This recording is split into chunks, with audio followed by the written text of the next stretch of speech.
Hello বন্ধুরা, তোমরা সবাই কেমন আছো? আশা করি সবাই ভালো আছো।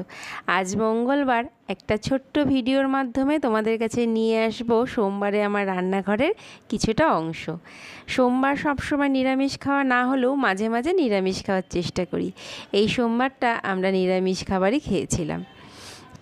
তাহলে চলো এই সোমবার আমরা নিরামিষ হিসাবে কি কি আয়োজন করেছিলাম সেটাই দেখার পালা। রান্না করার আগে সবজি টবজিগুলো যদি একটু কেটে কুটে নিয়ে গুছিয়ে নেওয়া যায়, রান্নাটা ভীষণ ঝটপট হয়ে যায়।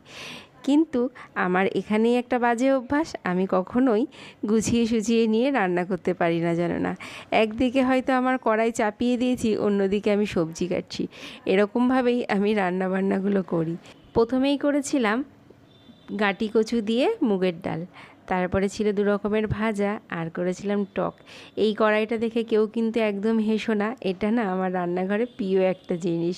এখানে এই কড়াইতে রান্না করলে কড়াইটা পুড়ে গেলেও কোনো চিন্তা থাকে না যে কীভাবে এটাকে পরিষ্কার করব।